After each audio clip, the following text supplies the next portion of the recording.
Everyone that's listening to the podcast today, I have Marshall Tooley in the studio. Marshall, for the people that are listening or watching today's episode, why should they tune into this episode? I think I'll just share like a honest take on what life as a mortgage broker is like. I've been a broker for 13 years now and had my own business before that. So like a lot of the reason I got into this business was just like the joy of entrepreneurship, running my own business. And so just being able to share my take and my view, which might be slightly different than how other people run their business. And I love that too, because like loan officers that are I see more retail loan officers going to like the broker world or working with companies that more of that broker format. So I think this will be great for retail LOs as well. But I'll kind of just start off with some questions. How are you as like a loan officer and a broker staying in front of your agents or getting new agents? Yeah. So, I mean, I've never made real estate agents like a focal point of my business. I think the way I run my business is trying to deliver value first and foremost, and that's to clients, to referral partners. And I feel like by providing value, um, that's what's going to bring business back my way. So I've never actively like gone out and done real estate agent pitches and trying to win over real estate agents as referral partners. Um, More so like I'm lucky enough that like when I got into the business, I had a few close friends that were real estate agents and have supported me kind of all along my journey, continue to, and I have that relationship with them. And then through my CRM, I do like active outreach to real estate agents, both the buy and the sell agent, get updates where I'm able to along that transactional journey. So like from like engaging in a purchase to like getting the lawyer instructed to closing, I stay in touch with both sides of the transaction. And that kind of opens the conversation. And then it's just showing the value, showing like the different service that I provide versus what they might get from other brokers. That's been able to get me kind of more referrals from people I don't have a relationship with. Yeah, and that's a really good way to build your business. It's important to have realtors, right? But I feel like you start getting your own leads, your own clients without relying on the agent. You tell me, but don't you feel even more free, like if that makes sense? Yeah, for sure. Like you're as good as your last transaction with a real estate agent, right? So like something goes sideways that's beyond your control and someone who's been referring you 25% of your business could all of a sudden be gone. And so that's where like I've never wanted to rely on someone else to determine my success. And so I try and control that as much as possible. And the way to do that obviously is delivering value to referral partners, but also to clients and clients being referring partners. Um, and then I think like social media, obviously, in this day and age is a really big one.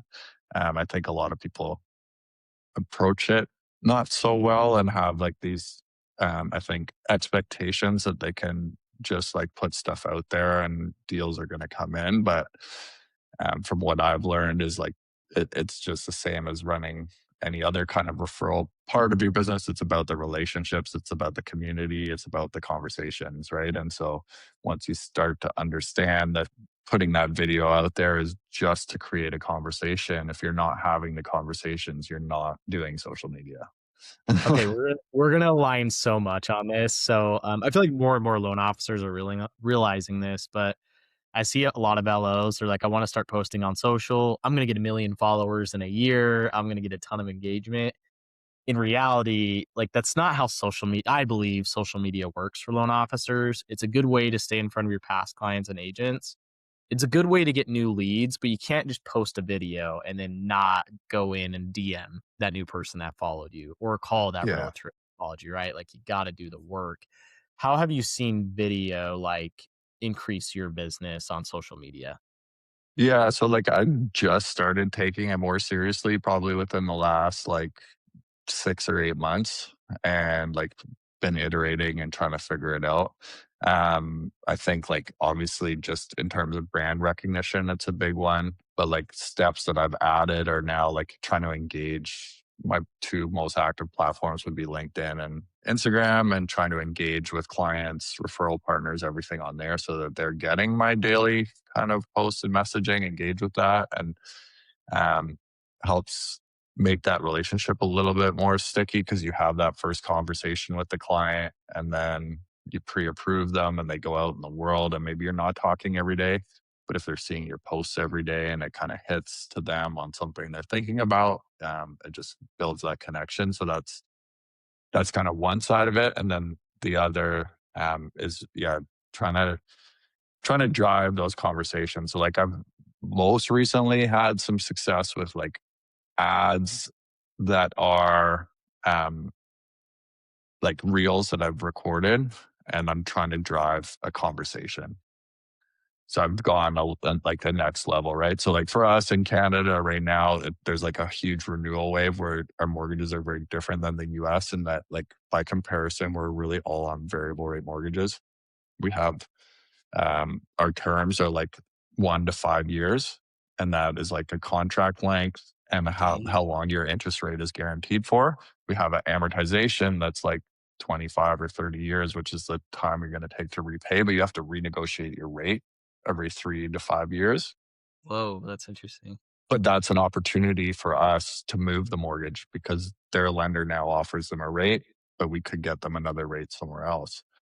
And there's like 1.2 million, which is like it represents like 40 or 50% of the mortgages that are outstanding are renewing this year because of past sort of transactional things. And Yeah. about 60% of those mortgages are facing payment increases. So there's like a for us a real opportunity to like provide coaching. Sort of my messaging has been like around payment relief, right? Because a lot of people are going to see their payments jump at their mortgage renewal, and so the video just talks about what options they have. And then it's like, send us a message if you have questions. And that's where I see a lot of engagement. Whereas people are like, typically with ads are like driving a call or driving an application. They have this expectation that someone is just going to see them and start providing personal information, where really I think again the value on social media is having those conversations, right? And so if you can lead with conversation first.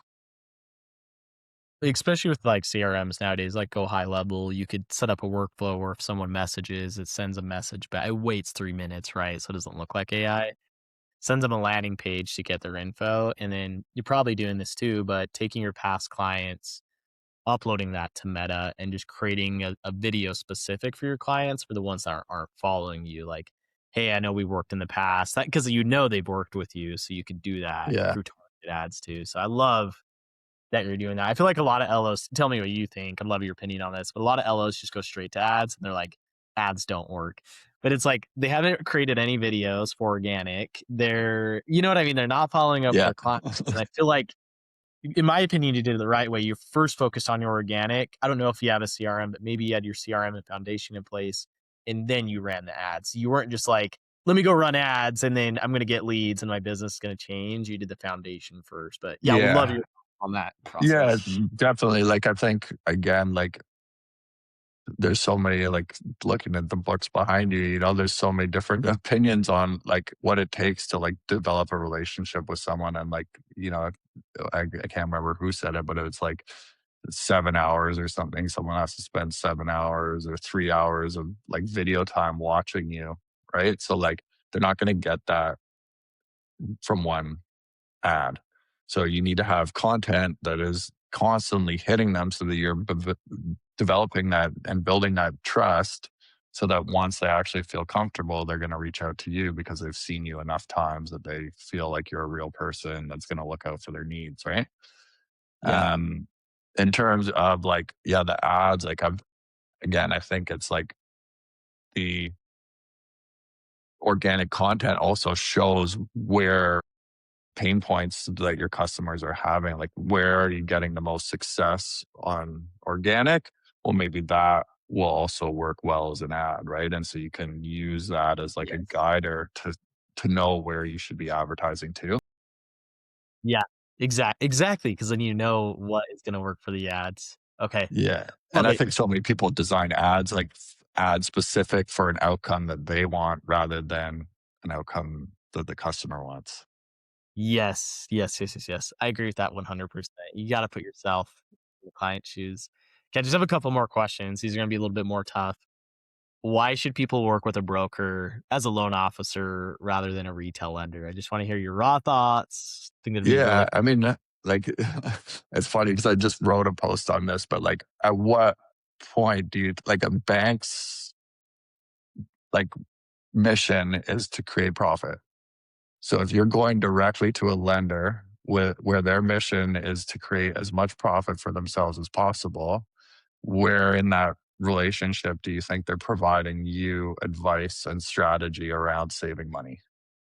That's Yep. like the plain and simple of it. Like a broker is an independent third party. Yes, we get paid by the lender to bring them a client. You know, there's a commission that's being paid there, but ultimately we have access to a ton of different options.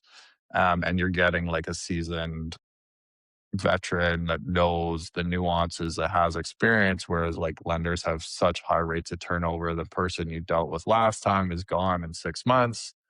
And so it's just a whole other level. Like, would you would you go to Tesla and ask Tesla if you should be buying their stock, or do you go to an investment advisor that says this is why you should buy Tesla now and this is when you should sell it? Like, you're not asking Tesla, should I be selling Tesla stock right now? Are they going to say yes?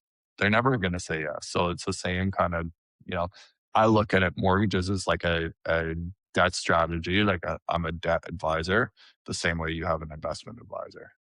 Yeah, And and so it's I'm just, like yeah, go ahead. Sorry, I got you off. I want you to finish no, as yeah, well. go ahead. I was just gonna say, like, I'm agnostic because I work with retail and brokers, and I see the benefits of both. But I think another benefit of a broker is like you don't have that overhead, right? Of like paying a divisional manager that motivates you, right? But they're getting a Yeah. split of your check. Like you get all that money as a broker, which I think if you want to talk a little bit about that too. Yeah, I mean, I've never worked in like a retail channel. Came kind of direct to the broker space. So for me, like it was just about like the availability of options that really stood out more so like even than like compensation. It was like, Yeah. what can I offer my clients? Like if I can only offer my clients this one institution's products, am I really providing them a service? Like as a broker, you have so many different nuanced little features and terms, and that's where I feel like I can provide again value for my clients. And if I'm providing value, that's how I'm going to get referred out. Okay, I love that. I just have one Mm, last question. If people want to go and follow you online or just like maybe talk to you about how to be joining the broker world, where's the best places they can find you? Yeah, so most active on probably Instagram and LinkedIn. Instagram is Tully Mortgages, and LinkedIn would just be under my name, Marshall Tully. Sweet. Sweet. And I said your name wrong in the beginning. I just That's realized. all good. Totally. Hey, all right, man. I appreciate you hopping on. I hope everybody's Yeah. found this super valuable if you're thinking of joining the broker world and how to focus on your clients and leads. Marshall, is there anything you want to end with before end this episode? No, I think we covered a lot. Okay. All right. Thanks, Marshall. Appreciate Awesome. you. Thank you.